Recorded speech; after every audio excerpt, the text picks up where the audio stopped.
Welcome to study channel. मेरा नाम है मोहम्मद कैसर। बात करेंगे आज की कुछ बहुत ही महत्वपूर्ण अपडेट्स की। और सबसे पहले बात करते हैं यूपी बजट की, जो कल 22 फरवरी को प्रस्तुत किया गया है। सरकार का फोकस है आत्मनिर्भरता पर। आत्मनिर्भरता की आधारशिला सरकार ने रखा है। बजट में युवा, महिलाओं और किसानों का खास ख्याल रखा गया है। समग्र विकास से कायाकल्प की तैयारी होगी। सरकार ने बहुत सारी बातें की हैं युवाओं को लेकर, महिलाओं को लेकर, रोजगार को लेकर, लेकिन सरकारी नौकरियों को लेकर कुछ भी खास चीज़ें आपको बजट में देखने को नहीं मिलेंगी। तो युवाओं के लिए इस बजट में क्या है, देख सकते हैं 10 बड़ी घोषणाएं। 5 साल में 2 करोड़ छात्र छात्राओं को टैबलेट और स्मार्टफोन के लिए 3600 करोड़ प्रस्तावित हुआ है। स्टार्टअप नीति 2020 के तहत कृषि, चिकित्सा, ऊर्जा, खादी और इन तमाम क्षेत्रों में स्टार्टअप को बढ़ावा दिया जाएगा। ग्रामीण क्षेत्रों में युवा उद्यमियों को एग्रीटेक स्टार्टअप के लिए 20 करोड़ प्रस्तावित हैं। सहारनपुर, फतेहपुर और बलिया में स्पोर्ट्स कॉलेज, मेरठ में बन रही ध्यानचंद स्पोर्ट्स यूनिवर्सिटी के लिए 300 करोड़ आवंटित। युवा वकीलों को शुरुआती साल के लिए किताब पत्रिका खरीदने के लिए 10 करोड़ रुपए प्रस्तावित। खेलो इंडिया यूनिवर्सिटी के लिए 30 करोड़ रुपए का प्रावधान किया गया है। नई पर्यटन नीति के तहत भी 10 करोड़ का निवेश और 20,000 रोजगार का सृजन का लक्ष्य है। आर्टिफिशियल इंटेलिजेंस के लिए 1,000 करोड़ का बजट। यूपी के मेडिकल कॉलेज में 8528 MBBS की सीट्स उपलब्ध होंगी। इस तरीके से वादे किए गए हैं। 1700 किसान पाठशालाएं खोली जाएंगी जहां किसानों को तकनीकी ट्रेनिंग दी जाएगी। नया शिक्षा सेवा आयोग के गठन को लेकर भी कोई भी जानकारी बजट में नहीं है। खबरें ये हैं कि इसे अलग से पहले कैबिनेट से पास किया जाएगा, शिक्षा सेवा विधेयक 2023, और फिर इसके लिए बजट एलोकेट होगा।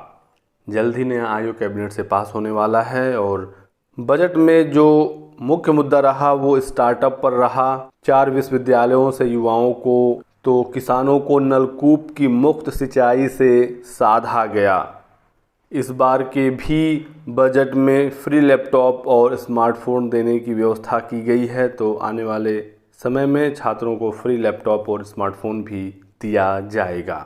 सेवा योजना के माध्यम से रोजगार सरकार दे रही है और सरकार ने दावा किया है कि बेरोजगारी दर में भारी कमी हुई है। देख सकते हैं बजट में सरकार ने कहा है कि वर्ष 2017 से पूर्व प्रदेश में जो बेरोजगारी दर थी वो 14.4% थी, जो आज घटकर 4.2% हो गई है। तो ये स्वरोजगार का कमाल है। सेवा योजना के तहत जो नौकरियां दी जा रही हैं उसी के वजह से बेरोजगारी दर कम हो रही है। बेरोजगारी को आप लोग सीधे सीधे सरकारी नौकरी से मत तौलिए। तो नए स्टार्टअप लोन वगैरह सरकार प्रोवाइड कर रही है ताकि जो बेरोज़गार युवा है वो अपना कुछ खुद का स्टार्ट कर सकें। बाकी जो सरकारी नौकरियां हैं दोस्तों, उसमें अभी भी कन्फ्यूज़न की स्थिति है। प्राथमिक शिक्षक भर्ती कब आएगी, टीजीटी पीजीटी की परीक्षा कब होगी, आईटी ग्रेड की भर्ती कब आएगी, अन्य जो पद हैं उन पदों को कब भरा जाएगा, इसके लिए इंतजार करना पड़ेगा। हालांकि यूपी ट्रिपल एस की तरफ से कुछ भर्तियां जरूर निकलने जा रही हैं मार्च में, जिसमें जूनियर असिस्टेंट है, ग्राम पंचायत अधिकारी है और भी अन्य पद हैं। शिक्षक भर्तियों के लिए नए आयोग का इंतजार करना पड़ेगा। जब तक नया आयोग गठित नहीं होता है कोई भी नई परीक्षा या विज्ञापन नहीं देखने को मिलेगा। इसी बीच उत्तर प्रदेश लोक सेवा आयोग की तरफ से बहुत बड़ी अपडेट निकल कर आई है और पीसीएस की मुख्य परीक्षा से वैकल्पिक विषय की अनिवार्यता समाप्त हो गई है। मैंने आपको अपडेट दिया था कि ऑप्शनल को हटाया जा रहा है पीसीएस 2023 से, और वो दोस्तों हो चुका है। इसकी जगह पर यूपी से जुड़े 2 सामान्य ज्ञान के प्रश्न पत्र देखने को मिलेंगे। स्केलिंग को लेकर काफ़ी विवाद था, अब इस विवाद का जड़ ही समाप्त कर दिया गया है। अब ना अलग अलग विषय होगा और ना उसमें स्केलिंग की आवश्यकता होगी। तो ये एक बड़ा फैसला लिया गया है दोस्तों।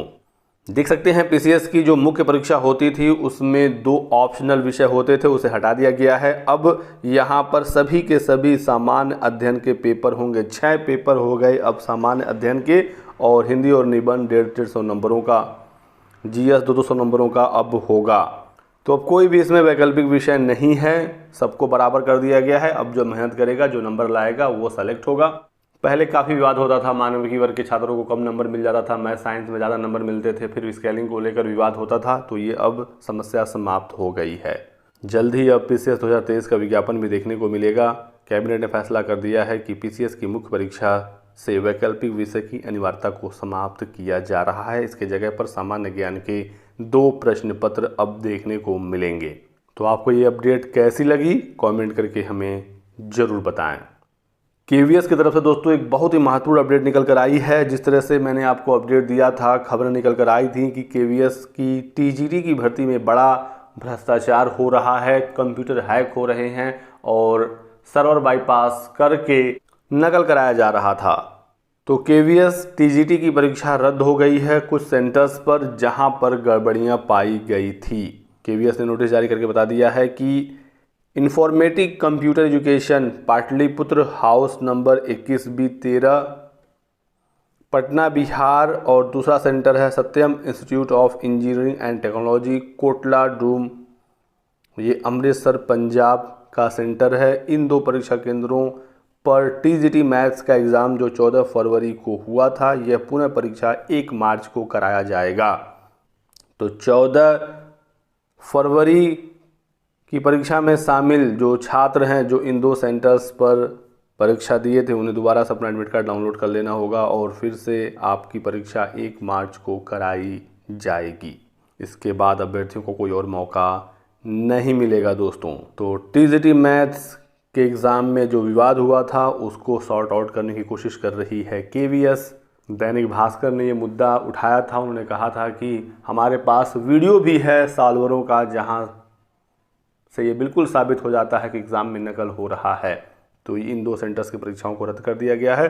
अब यहाँ पर सवाल वही है कि जो पकड़े गए वो तो ठीक है, आपने रद्द कर दिया, लेकिन बहुत जगहों पर ऐसा भी हो सकता है कि परीक्षा में धांधली हुई हो, सॉल्वरों द्वारा पेपर हल किया गया हो और वो पकड़े ही ना गए हों। तो ऐसे में नकल रोकने के लिए किसी परमानेंट सल्यूशन की ज़रूरत है। जब कंप्यूटर एक जगह हैक हो सकता है तो कहीं पर भी हैक हो सकता है। तो ये रहा दोस्तों आज के वीडियो में कुछ महत्वपूर्ण अपडेट। वीडियो को लाइक कर दें, चैनल को सब्सक्राइब जरूर कर दीजिएगा ताकि आपको इसी प्रकार की सभी लेटेस्ट और ऑथेंटिक इन्फॉर्मेशन मिलती रहे। Thanks for watching.